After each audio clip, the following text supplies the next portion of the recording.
Assalamu alaikum, Andrew Esposito again with you from Al-Hirz Institute. Today we have one of our students, Imran. How are you, Imran? Alhamdulillah, how are you, man? Alhamdulillah, man. Thank you so much for coming. Thank you for having me. We just had a couple questions. You know, we're starting to get a lot of people interested in coming to Al-Hirz, right? And the biggest thing that makes us different than a lot of organizations is that we give knowledge that's authentic, but it's very applicable to the daily life. Right. So what have you learned since becoming a student that you could apply to your daily life?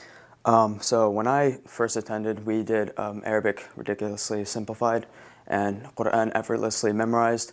And those two courses helped me in terms of understanding the makhraj, or how to pronounce the letters of the Arabic language. And this really helped me in reciting my Qur'an, especially after taking the course effortlessly memorized.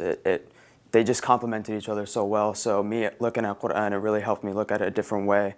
And especially coming from an organization where the bros understand the life of America, it made it easier for them to reach out and approach me and help teach me, the language, despite even having an Arabic background. Yeah. So I can hear, just like in your pronunciation of some of the words, it sounds like you already speak Arabic. Right. So Alhamdulillah. that's a big misconception too, right? A lot of people, they come for the course and they think, well, I already speak Arabic. Exactly, so this isn't going to benefit me. Right. So have you found that actually to be Yeah, so? like when I would sit in classes, I would sit there and be like, this is easy. But then, the Sheikh, mashallah, he would throw something in there, and I was like, whoa, okay, this is new. And it just gives, the more new takes that you see when it comes to the language, the better well-rounded understanding you have of it. So a little bit more doesn't hurt, Mashallah, Yeah. man, that's cool. That's really cool. So, again, it's you got some Arabic background, Arab family, Right. grown up in the U.S., and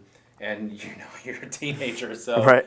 all of that combined, that's a heavy Exactly. handle. So, what advice would you give our listeners, growing up with Islam in that perspective? What would benefit them? Okay.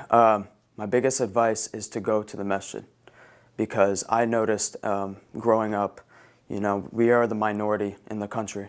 And so the masajid, from other countries, they just go to pray and that's it. For us, it's the safety, it's a haven for us. And when I became practicing, it was because I went to the masjid. And not just from salah and, hearing the adhan or whatnot, it's just the brotherhood and the bros from the masjid. When you sit with them and you benefit from them, you start actually getting insight about what it means to be a Muslim in America.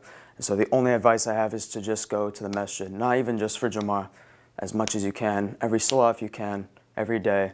And I promise you, that's it. That's all it takes. MashaAllah. Yeah, alhamdulillah. Thank you so much for your time. Thank you for having me. May Allah subhanahu wa ta'ala bless our brother Imran and all of you out there. Assalamu alaikum wa rahmatullah.